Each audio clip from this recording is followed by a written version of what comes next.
이것은 대구의 이제 중동의 다가구 주택을 이제 만들었는데, 아까 전에 말씀드린 거예요. 이 전체 평수가 예를 들어서 한 39평 정도 돼요.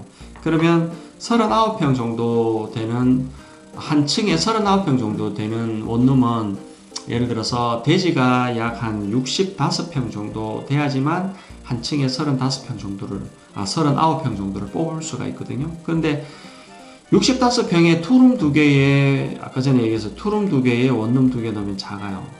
왜 작은지 제가 한번 보여드릴게요. 여기가 65평에 투룸 2개에 원룸 2개 이렇게 넣었어요.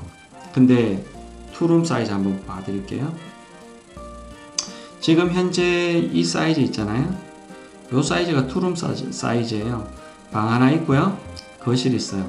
근데 요거 사이즈 이렇게 평수로 환산해보면 몇 평이 나오냐 하면 9평이 나와요. 9평. 작죠? 원룸이 7에서 8평이라고 얘기했는데 이 9평이 나와도 신축 같은 경우 얼마 받는다고요? 560만원 받아요. 그러면 이것을 예를 들어서 560만원 이 건물을 샀다라고 가정을 하자고요. 이 건물을 샀는데 만약에 이게 뭐 1년 지나서 월세 계약이 다 만기돼서 이 방이 이제 나갔다고 공실이 발생됐다고 가정을 하자고요. 그렇게 됐을 때 내가 500에 60으로 예를 들어서 이 방을 계속 놓고 싶은 마음에 부동산들한테 이제 이거를 이제 뿌리겠죠. 그렇게 되면 이거 560에 못 나요. 100% 못 놓습니다. 그래서 그런 부분들 같은 경우 이게 평수가 작기 때문에 월세를 낮춰야 돼요. 얼마 낮추는지에 대해서는 그 안에 옵션이라든지 뭐 여러 가지 부분에 대해서 조금 변동사항이 있겠지만 60만원은 못 받는다고요. 그래 되면 수익률이 떨어지게 돼 있죠. 근데 그것이 어때요? 투룸이 2개 있잖아요. 그러면 같이 떨어질 수가 있겠죠. 자, 이쪽 투룸 한번 볼게요. 여기도 투룸이에요. 여기도 투룸이 이렇게 돼 있어요. 이렇게. 그래서 현관으로 들어가면 거실이 있고요. 거실이 있고 방이 하나 있고요. 그리고 여기 이제 주방이 있고 여기가 희한하게 발코니로 만들었는데 보통 여기가 이제 화장실이거든요. 근데 여기 발코니로 만들어 놓고 욕실은 이쪽으로 뺐어요. 이쪽으로 이렇게 뺐는데 그래서 이게 이제 총 몇 평이냐면 10.6평이에요. 투룸 치고도 작죠. 투룸이 한 12평 정도 나와 주면 좋은데 이것도 작은 거예요. 그리고 원룸 한번 볼게요. 요게 원룸입니다. 요 평수가 결과적으로 말씀드리자면 6.6평이에요. 작죠. 그런 식으로 여기도 원룸이 거의 한 6평대 정도밖에 안 돼요. 그러면 이런 원룸 같은 경우에 최초에 한번 보자고요. 수익률이 괜찮게 나오겠죠. 예를 들어서 투룸 2개, 예를 들어서 보통 원룸 2개에 투룸 2개 정도 들어가려고 하면 한 가구에 4가구, 즉 4가구가 한 층에 4가구가 들어가는데 거기에 원룸 2개, 투룸 2개 이렇게 정 사이즈로 들어가려고 그러면 약 한 70평에서 72평이 돼야지만 방이 좀 크게 좀 빠져요. 그런데 65평에 예를 들어서 그렇게 뺐다고 얘기를 하면 즉 대지도 싸게 매입을 했을 거고요. 대지도 싸게 매입했을 거고 그 상태에서 월세는 그대로 받았다면 어떻게 해요? 매매 금액을 건축업자가 더 높일 수 있겠죠. 그러면 그 금액을 줘야 되겠죠. 이 매물이 만약에 뭐 어떻게 해야 되지? 뭐 주인세대를 너무 이쁘게 해가지고 예를 들어서 뻑간 거예요. 예를 들어가지고. 근데 밑에 거 제대로 확인 안 하고 매매 금액하고 내 인수 금액이 어느 정도 뭐 어떤 내 범위 안에 들어오면 인수할 수도 있잖아요. 그렇게 돼서 이런 원룸들을 덥석 이제 계약을 하고 난 뒤에 이제 1년 딱 지나니까 어때요? 세가 이제 빠지기 시작하는데 다시 이제 세를 채우려고 하니 그 금액이 안 나오는 거죠. 그래서 스트레스를 받는 거예요. 원룸을 한 채를 더 살려고 하는 사람이 있고요. 원룸을 운영하다 스트레스를 받아서 되팔려고 하는 분이 있어요. 근데 되파는 것도 예를 들어서 수익이 다 떨어진 상태에서 되팔면 그게 내가 받고자 하는 금액에서 팔릴까요?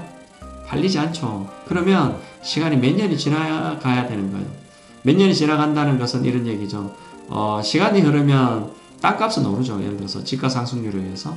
그렇게 해서 진짜 시세대로 해가지고 다시 이제 이것을 한 5년 아니면 뭐 4년 이 정도 돼야지만 내가 이것을 받았는 금액으로 다시, 그러니까 내가 샀는 금액으로 다시 되팔 수 있을 정도 같아요. 그래서 그런 부분들 제대로 확인 못하면 어떻겠어요? 위험할 수 있겠죠. 자, 그 부분 또 나중에 궁금하신 부분들이 있으면 댓글에 궁금하신 거 남겨주시면 또 자세하게 설명을 드리고요. 다음 장 한번 볼게요. 자, 여기도 한번 보죠. 여기는 이제 동인동이 이제 신축 공사 했던 거예요. 자, 보면 요 사이즈가 원룸인데 요 사이즈가 딱 7평 나와요. 요 사이즈가 7평 나오고 적어도 한 요 사이즈 정도 되면 괜찮고요. 그리고 이 사이즈 있잖아요. 이 사이즈가 약 한 7평 정도 나와요. 지금 시간이 없기 때문에 자세하게 얘기는 못하겠지만 7평대 정도 되는 사이즈, 원룸은 한 7평대 정도를 만들어 줘야 돼요. 동인동에 이거 신축 공사 했는 것 중에서 투룸도 어느 정도 베이스 나오고요. 원룸도 베이스 나와요. 자, 3룸 한번 설명드릴게요. 3룸. 3룸 같은 경우에는 이거는 만촌동의 다가구 주택이에요. 만촌동의 다가구 주택인데 이거 한번 볼게요. 3룸이 이래요. 틀은 이렇게 만들어져 있어요. 현관 들어가서 중문 있고요. 좌측으로 돌면 주방 있고, 그리고 우측으로 들어가면 이제 침실하고 화장실 있고 이제 거실 있어요. 거실 폭이 예를 들어서 한 3.3m 정도 나오네요. 거실 폭이 한 3.3m 정도 나와요. 요것이 평수가 몇 평이냐면 딱 15.2평이에요. 3룸이 예를 들어서 전세 1억 1천 정도 받으려고 하면 이 15평 정도 나와야 1억 1천을 받을 수가 있어요. 근데 3룸이 예를 들어서 13평인데 1억 1천을 받았다 그러면 다음 새 놓을 때 조금 쉽지 않아요. 그래서 될 수 있으면 한 15평 정도 되는 3룸이 적정 평수다, 이렇게 설명을 드릴 수가 있고요. 그리고 여기도 보면 3룸은 잘 뽑아놨어요. 3룸은 잘 뽑아놨는데 여기 보면 여기 투룸이에요. 투룸인데 딱 봐도 작아요. 딱 봐도 작은데 이게 몇 평이냐면 8.8평이에요. 그러니까 원룸 조금 큰 사이즈, 그죠? 원룸 큰 사이즈를 투룸을 넣어버린 거죠.